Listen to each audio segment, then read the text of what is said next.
BJP Gujarat विधानसभा बचाने में भले ही कामयाब हो गई हो, लेकिन देश के दूसरे हिस्सों में उसे जबरदस्त झटके लगे हैं।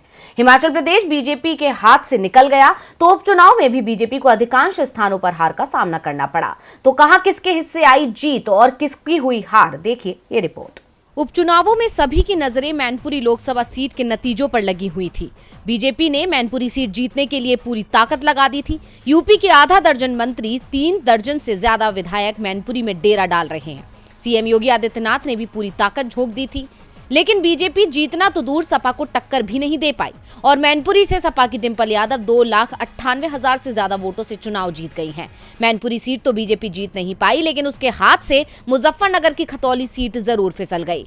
खतौली में सपा गठबंधन की ओर से मैदान में उतरे आरएलडी के मदन भैया को जीत मिली है। मदन भैया ने बीजेपी की राजकुमारी सैनी को 22,143 वोटों के अंतर से हरा दिया।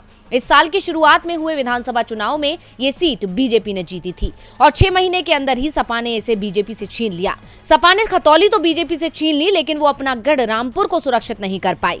रामपुर में बीजेपी के आकाश सक्सेना ने सपा के असीम रजा को 34,136 वोटों के अंतर से हरा दिया। असीम रजा को आजम खान का करीबी माना जाता है। यूपी के अलावा 4 और राज्यों में विधानसभा के उपचुनाव हुए थे, जिसमें राजस्थान में सरदार शहर विधानसभा सीट पर हुए चुनाव में कांग्रेस के अनिल वर्मा ने बीजेपी के अशोक कुमार को 26,852 वोटों के अंतर से हराकर ये सीट कांग्रेस के खाते में बरकरार रखी है।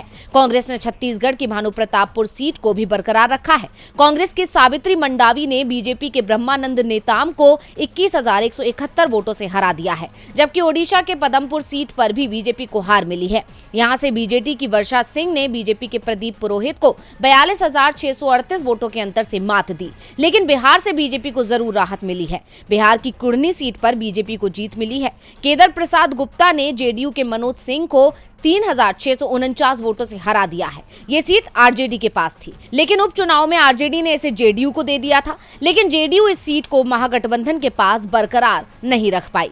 डीवी लाइव की रिपोर्ट।